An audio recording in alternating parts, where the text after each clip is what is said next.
Hello दोस्तों, कैसे हो आप सब। IP address, internet protocol address. And guys, hackers हमारे आईपी एड्रेस को ट्रेस क्यों कर रहा होता है। एंड गाइस, आप इंटरनेट यूज करते हो आईपी एड्रेस के थ्रू, तो जब आपका आईपी एड्रेस किसी के हाथ लग जाता है तो आपके आईपी एड्रेस के साथ वो क्या क्या कर सकता है, ये सारा कुछ इस वीडियो में आप समझने वाले हो। So hi guys, my name is Dilip and you watching code pro XB. तो दोस्तों, आईपी एड्रेस आपके कंप्यूटर, मोबाइल या लैपटॉप का एक यूनिक सा एड्रेस होता है एंड ये आपके कंप्यूटर का पहचान होता है ऑल ओवर द इंटरनेट। आप इंटरनेट को एक्सेस करते हो तो उसके लिए आप कोई ना कोई तो कनेक्शन का यूज करते होगे, आईएसपी, इंटरनेट सर्विस प्रोवाइडर का। तो ये जो आईपी एड्रेस वो आईएसपी आपको प्रोवाइड करता है ना, आप आईपी एड्रेस का यूज करके इंटरनेट को एक्सेस करते हो। ओके, जैसे मैं अपने लैपटॉप को राउटर से कनेक्ट करता हूँ एंड देन मैं यहाँ पे कुछ भी सर्च करूंगा, जैसे फॉर एग्जांपल मैं यहाँ पे facebook.com को सर्च करता हूँ, तो ये जो रिक्वेस्ट है वो आईपी एड्रेस के साथ सबसे पहले आईएसपी के पास जाएगा एंड आईएसपी को पता होता है कि facebook.com का सर्वर कहाँ पे है, यानी जो facebook.com का सर्वर है तो उसका भी कोई एड्रेस होगा, उसका भी कुछ आईपी एड्रेस होगा, वो आईएसपी को पता होता है। आईएसपी आपने जो भी सर्च करा है डोमेन नेम facebook.com, उसके आईपी एड्रेस से कनेक्ट करता है एंड देन आपको वो सर्वर से कनेक्ट कर देता है। एंड जैसे आपका रिक्वेस्ट सर्वर के पास जाता है, सर्वर उस रिक्वेस्ट को रिस्पॉन्ड करता है उसी आईपी एड्रेस पे जिस आईपी एड्रेस से उसको रिक्वेस्ट आया है एंड वो आईपी एड्रेस आपका है। वो जो रिस्पॉन्ड करेगा, जो भी पेज, लॉगिन पेज,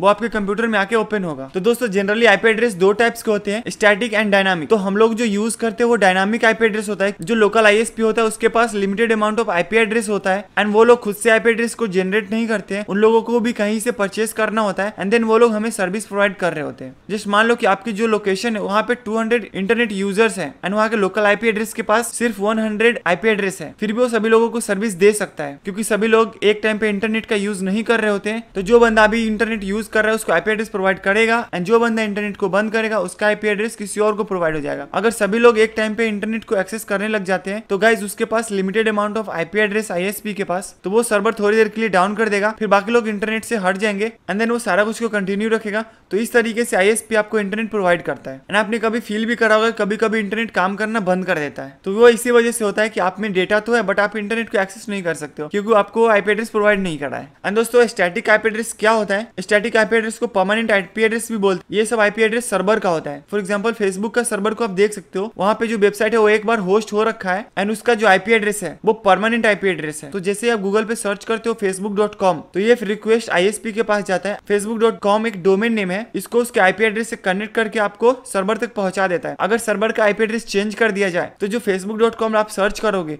वो उसके सर्वर तक पहुंच ही नहीं पाएगा क्योंकि वहां का आईपी एड्रेस चेंज हो चुका है। तो इसलिए सर्वर में परमानेंट आईपी एड्रेस का यूज होता है ताकि एक बार जब वेबसाइट होस्टिंग हो जाए तो आप किसी भी टाइम पे कभी भी सर्च करो उसी आईपी एड्रेस पे पहुंचो। तो ये सब जो जितने भी मार्केट में आईपी एड्रेस होते हैं, आईएसपी जो यूज कर रहा होता है, सर्वर जो यूज कर रहा होता है, तो ये सब आईपी एड्रेस को जनरेट करता है एक ऑर्गेनाइजेशन है IANA। वो सभी आईएसपी एंड सभी जितने भी सर्वर्स होते हैं, आईएसपी होते हैं, वो सभी को ये आईपी एड्रेस प्रोवाइड कर। तो दोस्तों, आपने मार्केट में देखा होगा आईपी वर्जन 4, आईपी वर्जन 6। तो ये क्या होता है? तो दोस्तों, आपको पता है कि इंटरनेट यूजर्स बहुत ज्यादा बढ़ रहे हैं एंड आईपी वर्जन 4 जो वो 32 बाइट्स के हिसाब से बनाया गया है, तो उसमें जो आईपी एड्रेस जनरेट किया जा सकता है वो लिमिटेड अमाउंट ऑफ जनरेट किया जा सकता है। इसलिए वर्जन 6 को फिर से लॉन्च किया गया है एंड इसमें बहुत सारे डिजिट्स होते हैं जिसकी वजह से बहुत सारे आईपी एड्रेस को जनरेट किया जा सकता है ताकि सभी लोगों को आईपी एड्रेस प्रोवाइड किया जा सके। तो जैसे गाइज, मैं एक राउटर से कनेक्टेड हूँ, अगर इस राउटर से मैं 4-5 कंप्यूटर को ऐड कर देता हूँ तो क्या 4-5 कंप्यूटर के लिए अलग अलग आईपी एड्रेस प्रोवाइड करता है क्या? तो ऐसा नहीं होता है। एक राउटर पे एक ही आईपी एड्रेस रहता है जिसका यूज करके आप 4-5 कंप्यूटर से इंटरनेट को एक्सेस कर रहे होते हैं एक ही आईपी एड्रेस का यूज करके। तो दोस्तों, यहाँ पे आप सोचोगे कि अगर एक ही आईपी एड्रेस का 4-5 कंप्यूटर यूज कर रहा है, अगर उसमें से कोई यूजर इंटरनेट पे कुछ इलीगल एक्टिविटीज करता है तो उसमें से वो फंसेगा कौन? तो वहाँ पे कैसे पता चलेगा कि कौन से कंप्यूटर से ये अटैक हुआ या फिर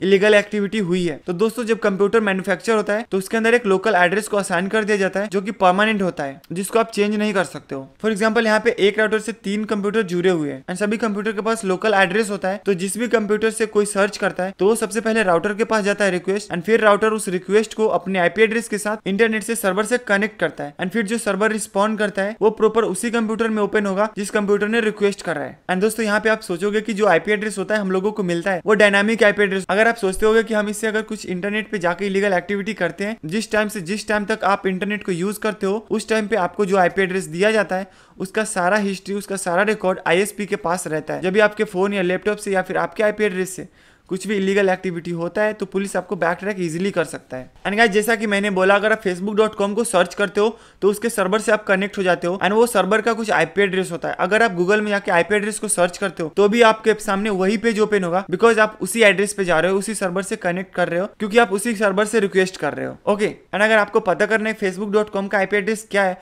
तो आप इजीली कर सकते हो। सिंपली आपको कमांड प्रॉम्प्ट को ओपन करना है एंड यहाँ पे एक कमांड को टाइप करना है पिंग, एंड जिस भी वेबसाइट का आपको आईपी एड्रेस देखना है सिंपल से आपको वेबसाइट का नाम लिखना है एंड एंटर करना है। जैसे मैं यहाँ पे facebook.com एंटर कर रहा हूँ एंड मैं यहाँ पे इजीली फेसबुक का आईपी एड्रेस देख सकता हूँ। तो ये है फेसबुक का आईपी एड्रेस।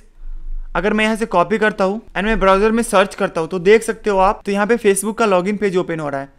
सेम उसी तरीके से अगर मैं facebook.com को सर्च करूंगा तो भी सेम वही पेज ओपन हो रहा है। ओके तो आप facebook.com से सर्च कर लो या फिर उसके आईपी एड्रेस से सर्च कर लो, आप उसी सर्वर से कनेक्ट होने वाले हो। एंड ये जो आईपी एड्रेस है ये परमानेंट आईपी एड्रेस है, इसको कोई चेंज नहीं कर सकता। तो सेम उसी तरीके से जो आप आईपी एड्रेस का यूज कर रहे हो उस आईपी एड्रेस को अगर कोई ट्रेस कर लेता है, कोई देख लेता है, तो वो आपके रियल कंप्यूटर तक, आपके मोबाइल डिवाइस तक पहुंच सकता है। जिस तरीके से आप फेसबुक के आईपी एड्रेस पे रिक्वेस्ट सेंड कर रहे हो सेम उसी तरीके से किसी को अगर आपका आईपी एड्रेस पता चल जाता है फोन का तो आपके फोन पे बहुत सारा रिक्वेस्ट सेंड कर सकता है। वो रिक्वेस्ट सेंड कर सकता है, अगर वो हैकर्स हुआ तो बहुत सारे तरीके का अटैक कर सकता है, जैसे डॉस अटैक कर सकता है, मालवेयर अटैक कर सकता है, फिशिंग अटैक कर सकता है एंड बहुत सारे अटैक्स होते हैं वो कर सकता है। एंड जैसे ही आप अलाउ करोगे या फिर समटाइम्स तो मालवेयर अटैक करता है एंड आपके कंप्यूटर या फिर लैपटॉप में वो मालवेयर आता है एंड देन आपके कंप्यूटर को इन्फेक्ट कर देता है, क्योंकि जो मालवेयर डिजाइन करा जाता है वो बेसिकली डिजाइन ही इसलिए करा जाता है ताकि जो भी उसके डेटा को वापस से सेंड करो उसके पास एंड जाके उसके जो भी प्रोग्राम से उसको डिस्ट्रॉय करो। एंड नॉर्मली हैकर्स लोग इसको डिजाइन करते हैं, ऑब्वियस है कि ये गलत इंटेंशन से वो लोग क्रिएट करते हैं। तो दोस्तों अगर आपको पता करना है कि आपका आईपी एड्रेस क्या है, गूगल पे जाओ, वहां पे सर्च करो my IP address and then आप यहाँ से अपना आईपी एड्रेस देख सकते हो। तो दोस्तों नॉर्मली आपके आईपी एड्रेस से कौन कौन सा इन्फॉर्मेशन को इजीली देख सकता है, तो नॉर्मली आपको गूगल पे बहुत सारे टूल्स, बहुत सारे वेबसाइट मिल जाएंगे जो आपको बता देंगे जो ये आईपी एड्रेस है वो कौन, जो नॉर्मली आपको वो आईपी एड्रेस का इन्फॉर्मेशन आपको बता देंगे। फॉर एग्जांपल मैं यहाँ पे सर्च करता हूँ तो आप यहाँ पे देख सकते हो जो मैं राउटर यूज कर रहा हूँ ये इस कंपनी का यूज कर रहा हूँ एंड यहाँ से आप रीजन देख सकते हो, कंट्री देख सकते हो, स्टेट देख सकते हो एंड सिटी, ये सारा कुछ आप यहाँ से देख सकते हो। ये सारा कुछ आपके आईपी एड्रेस से पता लगाया जा सकता है। एंड दोस्तों कॉमन सी बात है, अगर किसी को आपका आईपी एड्रेस पता चल जाता है and most of the case में आपका आईपी एड्रेस को ट्रेस कर रहा होता है हैकर्स, अगर उसको पता चल जाता है तो उस आईपी एड्रेस पे बहुत सारे रिक्वेस्ट को सेंड कर सकता है। आपके कंप्यूटर पे वो जीपीएस का लोकेशन के लिए कर सकता है, लोकेशन के लिए आपको रिक्वेस्ट कर सकता है, कुकीज डेटा बहुत सारा भेज सकता है। अगर आप जैसे ही एक्सेप्ट करते हो आपके कंप्यूटर का एक्सेस उसके हाथ में चला जाता है। ओके एंड देन वो आपके सारे मीडिया फाइल्स को एक्सेस कर सकता है, आपके रियल लोकेशन को पता कर सकता है, क्योंकि आपका डिवाइस का जो जीपीएस है उसका एक्सेस उसको मिल गया, फिर आप अपनी प्राइवेसी को मेंटेन नहीं कर पाओगे। तो दोस्तों हम लोग यहाँ पे प्राइवेसी को मेंटेन करने के लिए, क्योंकि प्राइवेसी हम लोगों का राइट है, तो इसलिए हम लोग वीपीएन का यूज करते हैं ताकि हम अपने आईपी एड्रेस को प्रोटेक्ट कर सके। तो दोस्तों आप यहाँ पे पूछोगे कि हैकर्स को हमारा आईपी एड्रेस कैसे पता चलेगा, तो ये बहुत ही सिंपल है गाइस। जैसे कि आपको इजीली हर रोज बहुत सारे फॉरवर्ड मैसेज आते होंगे कि अमेजोन पे सेल चल रहा है, 20,000 का जो फोन है वो 2,000 में मिल रहा है, जल्दी से ऑर्डर करो। तो उनमें से बहुत सारे लोग उस लिंक पे क्लिक करते हैं एंड वहाँ पे टाइमिंग चल रहा होता है डू फास्ट एंड आप जल्दी जल्दी से लॉग इन करते हो एंड आप ये नहीं देखते हो कि ये रियल वेबसाइट है या फिर फेक वेबसाइट है। आप जाते हो वहाँ पे रियल आईडी से लॉग इन करते हो एंड देन जाके वहाँ पे बुक करते हो। तो सबसे पहले तो उस लिंक पे क्लिक करके आपने अपना आईपी एड्रेस को उसको दे दिया एंड देन जाके आप वहाँ पे रियल आईडी से पासवर्ड से लॉग इन कर जाते हो, वो आईडी एंड पासवर्ड भी उसके पास चला गया। तो इस तरीके से हैकर्स आपके आईपी एड्रेस को देख सकते हैं। जब उनके हाथ में आईपी एड्रेस लग जाता है तो आपके बहुत सारे डेटा को चोरी कर सकते। इवन बहुत सारे लोगों का क्या होता है ना,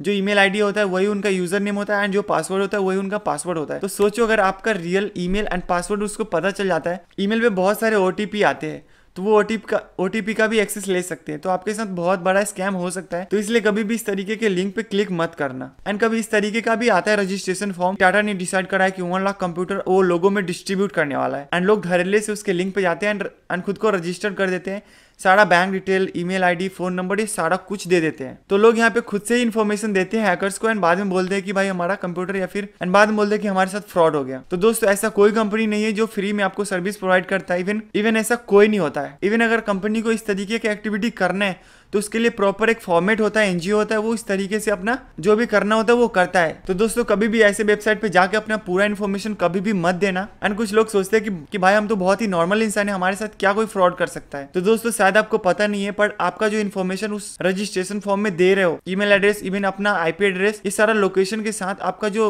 रियल प्रूफ है वो सारा डेटा आप उसको एक साथ दे रहे हो। एंड आपको पता नहीं होगा इंटरनेट पे ऐसे डेटा को बेच के वो लोग बहुत सारे पैसे कमाते हैं एंड देन वही डेटा का यूज करके जो फेक ऑर्गेनाइजेशन होता है एंड यही सब डेटा को यूज करके जो फ्रॉड कंपनीज होती है वो आपके साथ बैंक के साथ फ्रॉड करेंगे, आपके साथ फ्रॉड कर सकते हैं। सो होप गाइज आपको आईपी एड्रेस एंड इससे रिलेटेड सिक्योरिटीज के बारे में कुछ पता चला होगा। अगर वीडियो इन्फॉर्मेटिव लगे तो वीडियो को लाइक करना, अगर चैनल पर नए हो तो सब्सक्राइब करना। Thanks for 250 subscriber. मिलते हैं नेक्स्ट वीडियो में, तब तक के लिए take care and bye bye. And guys आप कमेंट कर सकते हो कि आपको नेक्स्ट टॉपिक किस पे चाहिए।